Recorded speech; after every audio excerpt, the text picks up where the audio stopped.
পাপমোচনী একাদশী ব্রত মাহাত্ম্য।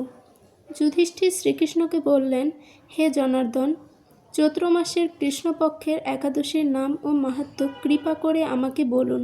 শ্রীকৃষ্ণ বললেন, হে ধর্মরাজ যুধিষ্ঠির, আপনি ধর্ম বিষয়ক প্রশ্ন করেছেন। এই একাদশী সকল সুখের আধার, সিদ্ধি প্রদানকারী ও পরম মঙ্গলময়। সমস্ত পাপ থেকে নিস্তার বা মোচন করে বলে এই একাদশী পবিত্র পাপমোচনী একাদশী নামে প্রসিদ্ধ। রাজা মান্ধাতা একবার লোমশ মুনিকে এই একাদশীর কথা জিজ্ঞাসা করেছিলেন। তার বর্ণিত সেই বিচিত্র উপাখ্যানটি আপনার কাছে বলছি, আপনি মনোযোগ দিয়ে তা শ্রবণ করুন। প্রাচীনকালে অতি মনোরম চৈত্ররথ পুষ্প উদ্যানে মুনিগণ বহু বছর ধরে তপস্যা করতেন। এক সময় মেধাবী নামে এক ঋষিকুমার সেখানে তপস্যা করছিলেন। মঞ্জুঘোষা নামে এক সুন্দরী অপ্সরা তাকে বশীভূত করতে চাইল, কিন্তু ঋষির অভিশাপের ভয়ে সে আশ্রমের 2 মাইল দূরে অবস্থান করতে লাগল। বীণা বাজিয়ে মধুর স্বরে সে গান করত। একদিন মঞ্জুঘোষা মেধাবীকে দেখে কামবাণে পীড়িতা হয়ে পড়ে। এদিকে ঋষি মেধাবীও অপ্সরার অনুপম সৌন্দর্য দেখে মুগ্ধ হন।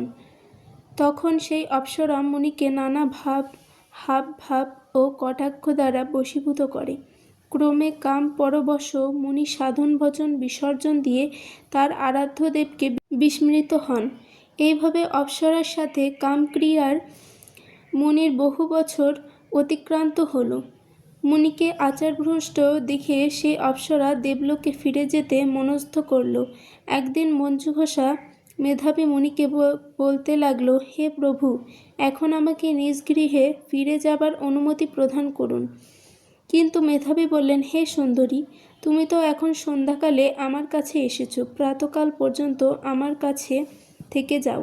মুনির কথা শুনে অভিশাপ ভয়ে সেই অপ্সরা আরও কয়েক বছর তার কাছে বাস করল। এইভাবে বহু বছর, 55 বছর 9 মাস 7 দিন অতিবাহিত হল। দীর্ঘকাল অপ্সরার সহবাসে থাকলেও মেধাবীর কাছে তা অর্ধরাত্রি বলে মনে হলো। মঞ্জুঘোষা পুনরায় নিজ স্থানে গমনের প্রার্থনা জানালে মুনি বললেন, এখন প্রাতকাল, যতক্ষণ পর্যন্ত আমি সন্ধ্যাবন্দনা না সমাপ্ত করি ততক্ষণ পর্যন্ত তুমি এখানে থাকো। মুনির কথা শুনে ঈষৎ হেসে মঞ্জুঘোষা তাকে বলল, হে মুনিবর, আমার সহবাসে আপনার যে কত বৎসর অতিবাহিত হয়েছে তা একবার বিচার করে দেখুন। এই কথা শুনে মুনি স্থির হয়ে চিন্তা করে দেখলেন যে তার 56 বৎসর অতিবাহিত হয়ে গেছে। মুনি তখন মঞ্জুঘোষার প্রতি ক্রোধ পরবশ হয়ে বললেন, রে পাপিষ্ঠে, দুরাচারিণী, তপস্যার ক্ষয়কারিণী, তোমাকে ধিক, তুমি পিশাচী হও। মেধাবীর শাপে অপ্সরার শরীর বিরূপ প্রাপ্ত হল। তখন সে অবনত মস্তকে মুনির কাছে শাপমোচনের উপায় জিজ্ঞাসা করল। মেধাবী বললেন, হে সুন্দরী, চৈত্র মাসের কৃষ্ণপক্ষিয়া পাপমোচনী একাদশী সর্বপাপ ক্ষয়কারিণী। সেই ব্রত পালনে তোমার পিশাচত্ব দূর হবে।